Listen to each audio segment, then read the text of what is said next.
And that's how we push somebody out of a fourth-story window. Hello and welcome to Free Film School, where I teach you everything I know for free without you having to get a degree. No gatekeeping over here. Today we're going to be talking about production assistants because a lot of you who follow me on here or should be following me on here want to break into the film and TV industry but don't exactly know how to get started. And for most of us, including myself, it starts being a PA, otherwise known as a production assistant. You probably already know that you're going to have to start off as a production assistant, but did you know there are production assistants for almost every single department on set? When some people think about production assistants, they picture somebody running around and getting things for people or doing things for people. And yes, that's a part of it, but camera departments have PAs, art departments have PAs, even AD departments have PAs.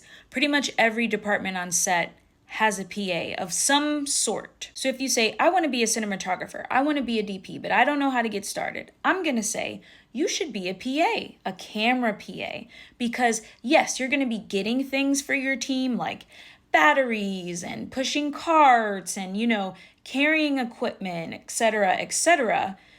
You are going to build such a knowledge base on the job. You're getting paid for it. And also, I think it's the quickest way to move up in the industry. Picture this, you're a camera PA and then all of a sudden the director adds a camera to their shoot date.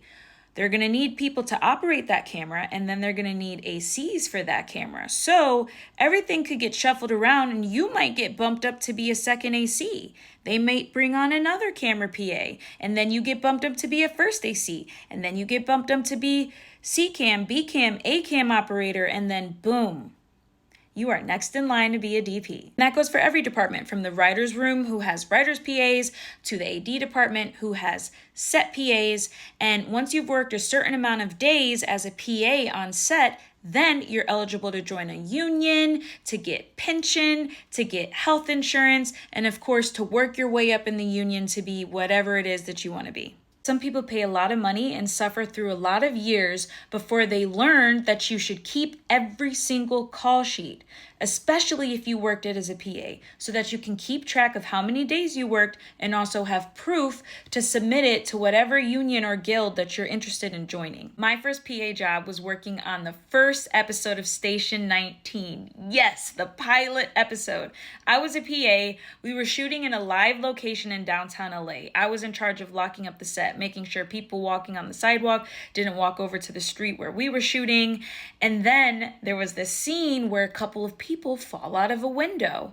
And so all of the PAs needed to build a whole bunch of boxes as a cushion so that way they didn't get hurt. And I mean, there were like 4 or 5 of us and we built that thing in like 15 minutes tops. It was crazy. And that's how we push somebody out of a 4th-story window. I just put you on to free game. I hope you learned a thing or two and I will see you at our next class.